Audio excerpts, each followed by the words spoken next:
अस्सलाम वालेकुम जी, मैं हूं शहबाज चौधरी और इस वक्त लिबर्टी गोल चक्कर पे मौजूद हैं। यहाँ पे तकरीबन लाहौर के तमाम जितने यंग जर्नलिस्ट हैं वो मौजूद हैं।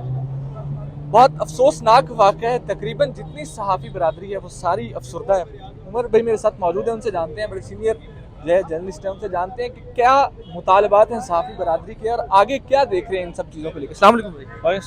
तो भाई क्या कहेंगे, क्या सीन ये सारा है क्या?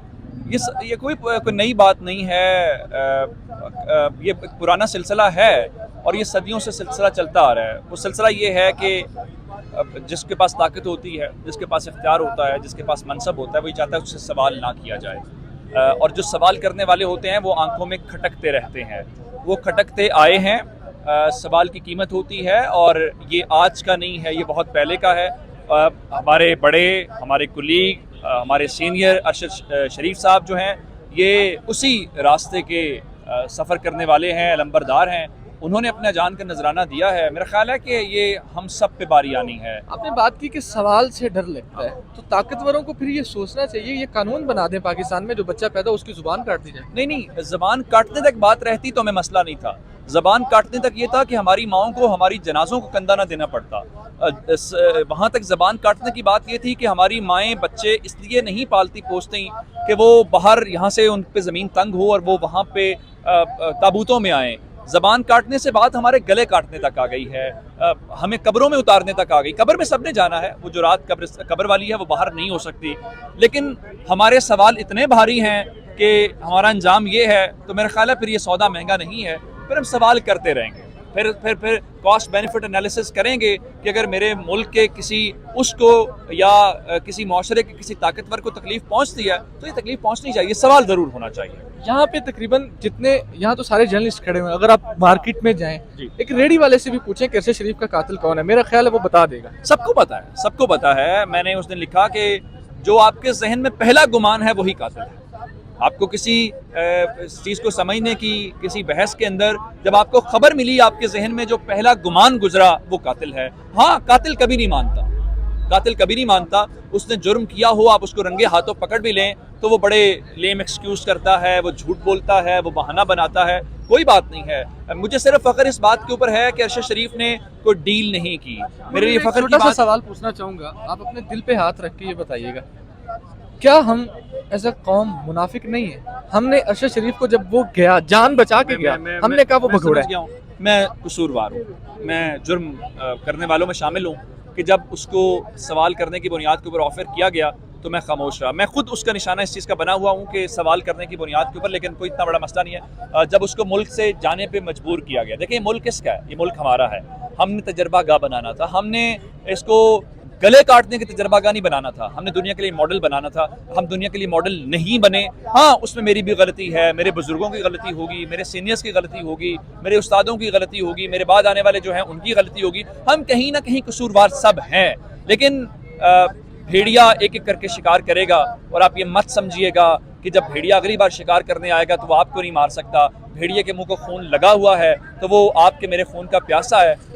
ठीक है, हिम्मत से, बहादुरी से मुकाबला कीजिए, बाकी खुदा जो बेहतर करेगा। आपको नहीं लगता कि कहीं ना कहीं वो अपने मकसद में कामयाब हो रहे हैं? हम सबकी माएँ हैं, वो खून कर रही हैं। ज़ाहिरन आपको यही लगेगा, ज़ाहिरन यही लगेगा। सबकी माएँ डरी हुई हैं। अब मैं आप सबका यहाँ पे इकट्ठे होने का मेरा आपका पर्पस यही है कि हम डरे नहीं हैं। हम नहीं डरे, लेकिन हमारी माएँ, कोई बात नहीं है, माएँ हैं, माँ है, माँ के जज्बा और होता है।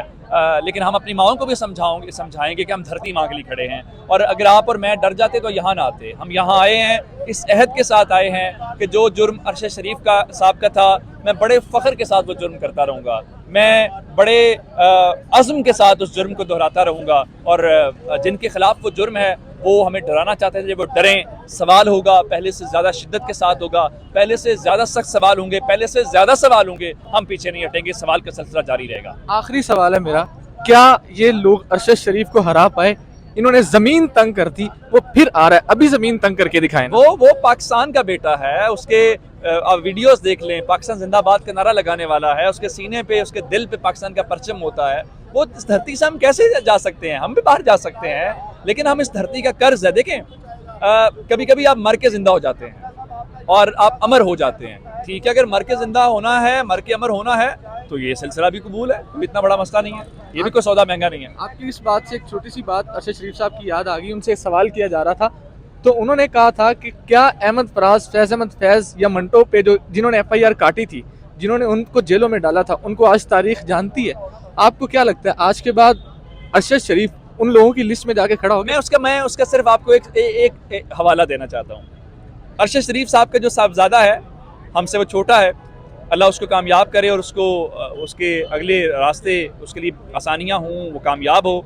वो बड़े फ़ख्र से बता सकता है कि मैं अरशद शरीफ का बेटा हूँ। अरशद शरीफ का कातिल नहीं बता सकता कि मैं अरशद शरीफ का कातिल हूँ। बस यही फ़र्क है और यही उसकी कामयाबी का यकीन है कि अरशद शरीफ के वरसा भी उससे ताल्लुक़ होने की बुनियाद के ऊपर फ़ख्र करेंगे और कातिल के साथ जिनका ताल्लुक़ है वो मुँह छुपाते तारीख में फिरेंगे। यही सारा सफ़र है। अस्सलाम वालेकुम।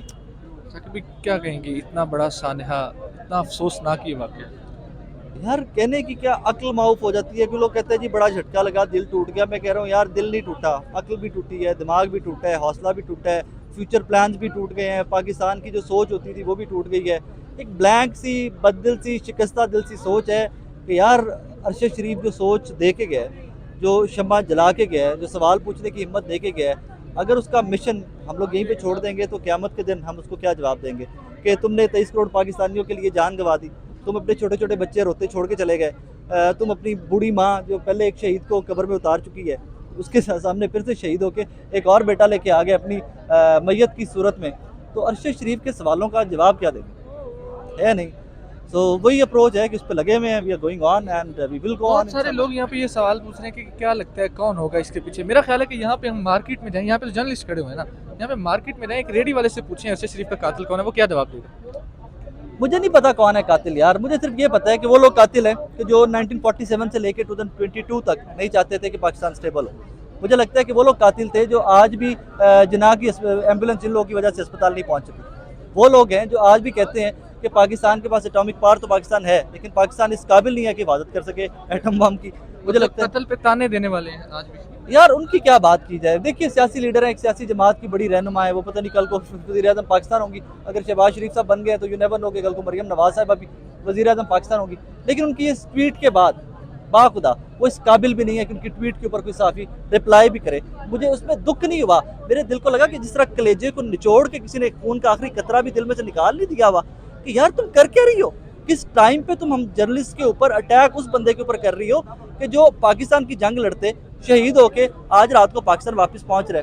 तुम उसके ताबूत की फोटो का मजाक उड़ा रही हो और तुम कंपैरिजन कर रही हो कि मेरी माँ जब ये थी, तो भाई तुम्हारी माँ के कुलसूम नवाज साहिबा जब बीमार थी, हम सहाफी तमाम तर इकट्ठे उनके लिए दुआएं करते रहे थे यार। भी यहाँ पे सहाफियों ने शम्मा जलाई थी जब वो यस हम लोग दुआएं करते रहे थे। मैंने वजह तक याद है यार, मैं आके दुआ करता हूँ कि whatsoever she is a mother. इल्जामात नवाज शरीफ साहब के ऊपर हैं, इल्जामात उस खानदान के ऊपर हैं। कुलसूम नवाज साहबा तो एक माँ थी यार, पाकिस्तानी थी, हमारी माँ थी। हम तो तब सारे मिलकर दुआएं करते रहे। आप पता नहीं किस चीज़ का साफियों से आज बदला ले रही थी वो ट्वीट करके।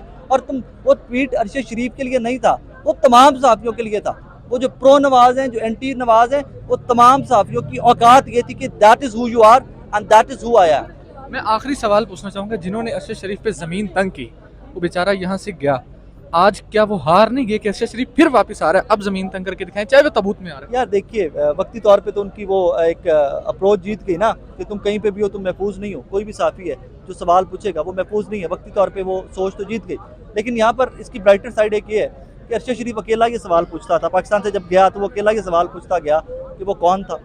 अब 23 करोड़ पाकिस्तानी ना सही, लेकिन हर घर में एक बंदा ऐसा ज़रूर है कि जिसकी अरशद शरीफ की वजह से आंखें भी नम हुई हैं, और हर वो बंदा सुबह दोपहर शाम उन तमाम लोगों से सवाल पूछेगा कि वो कौन था जिसने अरशद शरीफ के ऊपर ज़मीन तंग की, वो कौन था जिसकी वजह से अरशद शरीफ को पाकिस्तान छोड़ना पड़ा, वो कौन था कि जो दुबई की गवर्नमेंट को कहता रहा कि इसको यहाँ से निकालो, वो कौन था जिसकी वजह से अरशद शरीफ को केन्या जाना पड़ा, वो कौन था कि जिसकी अरशद शरीफ जिस डॉक्यूमेंट्री और जिन प्रोजेक्ट्स के ऊपर काम कर रहा था उनके रिलीज़ होने से पहले जिसने अरशद शरीफ की और आवाज़ और हमारे सहाफ़ियों की शेयर काट के रखी। तो ये सवाल आप मैं इंशाल्लाह दबा के पूछते रहेंगे और बार बार पूछते रहेंगे।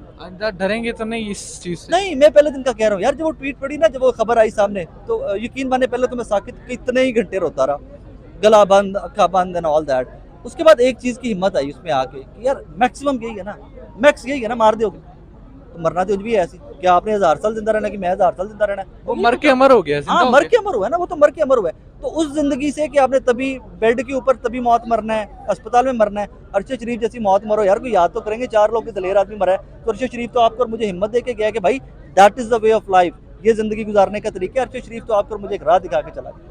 जी बहुत शुक्रिया साकिब भाई। और अरशद शरीफ आज एक आवाज़ बंद करने पे पूरा पाकिस्तान बोल रहा है और 23 करोड़ आवाम वो सवाल पूछ रही है, किस किस के गले दबाओगे, किस किस के गले काटोगे। इसी सवाल के साथ मेरी दीजिए इजाज़त और देखते रहिए डेली ट्रेंड्स।